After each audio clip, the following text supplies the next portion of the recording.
Hi everyone, and thank you for joining me today at the Taubman Museum of Art for this art spotlight. We're going to be investigating this particular work of art within our permanent collection here at the museum. And this is a part of our Outside Eyes exhibit. And as you observe this painting, take into account a few of the details. The colors, the lines and shapes, our characters, what's happening, and even the brushstrokes. This was painted by Gerald in 1982. Gerald was a professor at the Virginia Commonwealth University, VCU, in their studio art department, and he's a self-taught painter. And he would often use visual references taken from pop culture.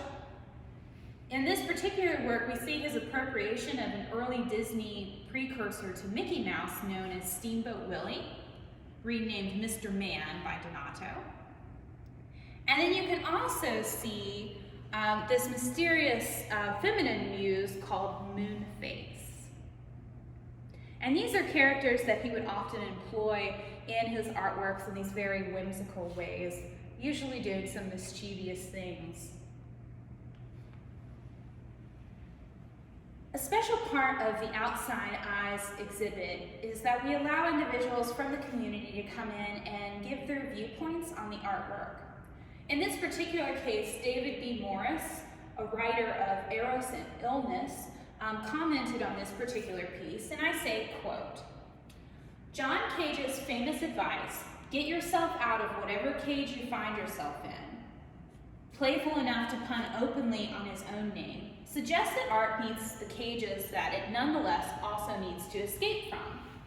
As a writer, I see writing less as a liberation from models than as the continual reinvention of a personal, flexible, and distinctive new cage. Mr. Man, Gerald Donato's cartoon-like alter ego and trickster artist surrogate, appears like the high jumpers who launch their bodies backwards in the innovative phosphorate flop, seeking to clear a bar that, if cleared, will only be raised again. The backwards arc promises to get Mr. Man over or out of the spiral that otherwise may cage him in, but the painting can't deliver more than an unfulfilled promise. What would a true escape from every convention look like? Donato's ironic, self-critical playfulness implies that the alternative to conventions is not absolute artistic freedom, but rather than the resistances and reinventions necessary to construct game-like cages worthy of whatever larger-than-life figures we envision as our ideal spectator reader," end quote.